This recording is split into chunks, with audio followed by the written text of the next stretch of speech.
안녕하세요, 셀폴더입니다. 이번 시간에는 유저 델리터에 대해서 알아보도록 하겠습니다. 지금 보고 계시는 화면은 사용자 수정 화면입니다. 이 화면의 하단에 보시면 저장 옆에 있는 버튼이 탈퇴라는 버튼인데, 이 버튼은 유저를 삭제하는 버튼이 되겠습니다. 그렇지만 저희 데이터베이스에는 사용자의 정보를 지우지는 않지만 다시 로그인은 하실 수 없는 상태로 만들 수 있는 컬럼을 하나 추가되어 있기 때문에 이 탈퇴라는 버튼을 클릭했을 때 데이터베이스에 있는 해당 사용자를 탈퇴 처리하는 방식으로 데이터베이스 구조가 되어 있습니다. 그래서 옆에 있는 저장 버튼과 동일하게 업데이트가 되게 되어 있습니다. 우선 탈퇴를 했을 때 어떻게 되는지 확인해 보도록 하겠습니다. 탈퇴를 클릭해 보도록 하겠습니다. 지금은 탈퇴가 되었기 때문에 자동으로 로그 아웃이 되어 있는 상태입니다. 개발자 모드에서 애플리케이션의 로컬 스토리지의 내용을 보시면 키가 유저는 없지만 토큰은 아직 있는 걸 확인할 수 있습니다.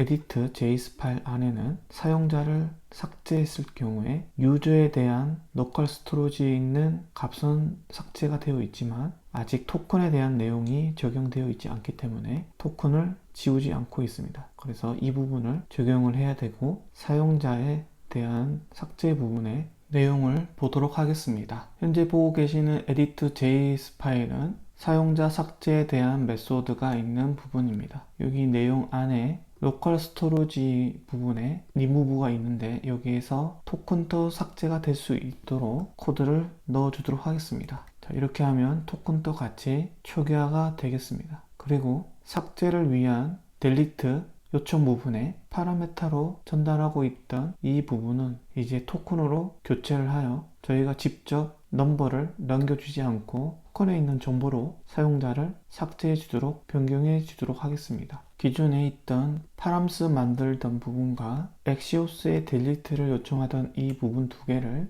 유저 엑시오스로 이용하여 토큰 전달용으로 변경해 주었습니다. 자, 그럼 이 URL에 해당되는 유저의 delete by id에 대해서 알아보도록 하겠습니다. 현재 보고 계시는 자바 코드는 유저 컨트롤 부분입니다. 여기에서 delete by id 메소드 부분을 보시면 기존에는 리퀘스트 파람으로 넘버를 전달받아서 delete by id를 해주고 있는 상태입니다. 이 부분을 이제 위에 있는 방법처럼 서블렛 리퀘스트의 정보를 받아서 사용자가 삭제될 수 있도록 처리해 주도록 하겠습니다. 지금 소스 코드를 보시면 기존에 사용했던 리퀘스트 파람으로 넘버를 받아서 유저 서비스 delete by id 메소드 쪽으로 넘버를 전달하던 방법에서 위에 http 서블렛 리퀘스트를 이용하여 토큰의 정보를 전달할 수 있도록 변경해 주었습니다. 자, 그럼 서비스 쪽에 delete by id 부분이 어떻게 변경이 되었는지 확인해 보도록 하겠습니다. 기존에 사용했던 delete by id 메소드입니다. 기존에는 넘버를 전달받아서 유저 DAO에 delete by id 메소드 쪽으로 전달받은 넘버를 넘겨주어 사용자에 대한 넘버를 이용하여 사용자의 삭제가 정상적으로 이루어졌는지 상태값을 받아서 정상이면 리스폰스 리절트 쪽으로 스테이트를 true로 그리고 메시지도 전달해 주고 있습니다. 그리고 실패했을 경우에는 스테이트를 false로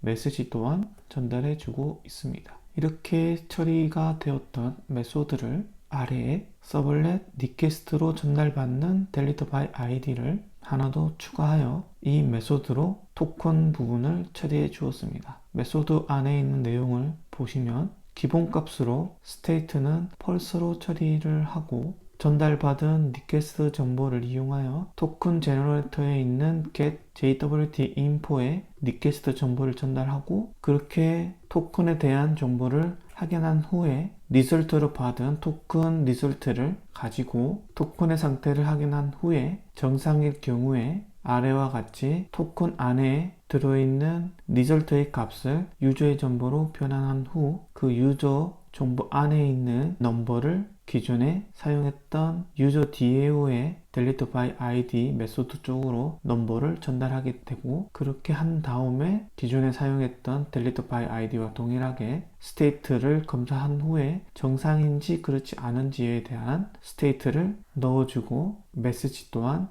넣을 수 있도록 되어 있습니다. 이 부분은 전 영상이었던 업데이트와 동일하기 때문에 이 두 개의 부분을 확인해 보시고, 뒤에 이 부분과 매퍼에 관련된 부분은 지금 보시는 것 같이 업데이트문으로 되어 있는 걸 확인할 수 있습니다. 그리고 이 업데이트문의 내용을 보시면 웨어 조건의 넘버를 비교하게 되고, 동일한 넘버인 데이터 컬럼에 true라는 값을 넣어주어 삭제가 되었다라는 내용을 넣어주게 됩니다. 이렇게 넣어주게 되면 저희가 위에 로그인을 할 때 웨어 조건으로 넣었던 delete pulse 부분이 연결되어 여기가 true가 되었을 경우에 삭제가 되었다는 혹은 탈퇴가 되었다는 의미를 가지기 때문에 위에서 로그인이 정상적으로 이루어지지 않게 되어 존재하지 않는 사용자처럼 인식하게 됩니다. 그렇기 때문에 업데이트를 처리하여 마치 삭제된 것처럼 사용할 수 있게 됩니다.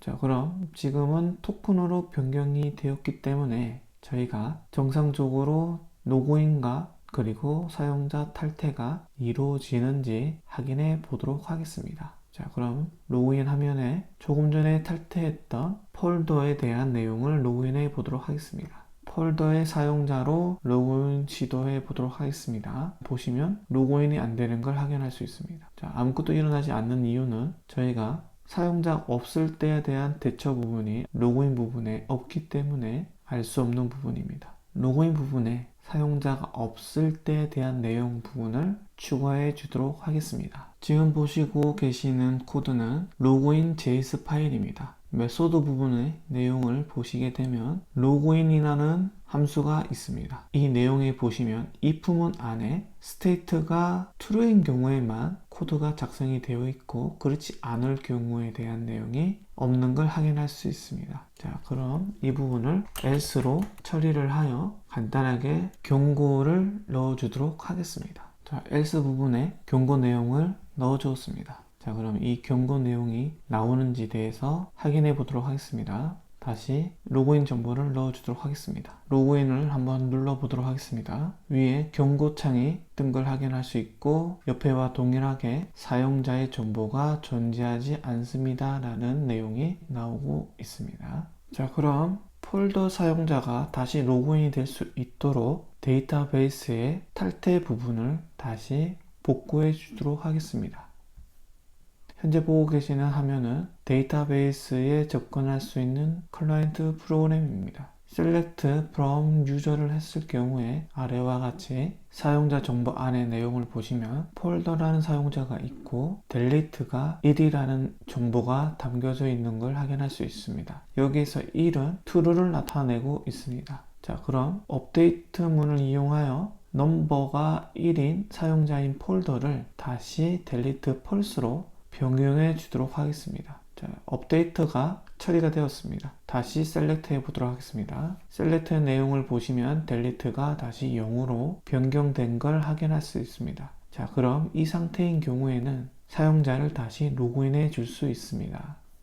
자, 그럼 다시 폴더 사용자를 로그인해 보도록 하겠습니다. 네, 지금처럼 정상적으로 로그인이 된 걸 확인할 수 있습니다. 폴더인 사용자의 정보의 내용을 가보도록 하겠습니다. 위에 있는 사용자 버튼을 클릭하시고 폴더의 이름을 클릭하시면 사용자의 정보 화면으로 넘어가게 되고 다시 수정화면 이동하신 후에 아래에 있는 탈퇴를 다시 클릭하게 되시면 사용자가 탈퇴된 걸 확인할 수 있습니다. 그리고 개발자 모드의 애플리케이션 안에 있는 로컬 스토리지의 내용에 보시면 유저와 토큰이 삭제되어 있는 걸 확인해 줄 수 있습니다. 자, 그럼 다시 데이터베이스 쪽으로 가보도록 하겠습니다. 데이터베이스 클라이언트 프로그램에서 다시 사용자 테이블을 셀렉트해 보도록 하겠습니다. 아래 내용을 보시면 delete가 다시 1로 true가 되어 있는 걸 확인할 수 있습니다. 자, 이 상태인 경우에는 다시 로그인이 안 되겠죠? 한번 확인해 보도록 하겠습니다.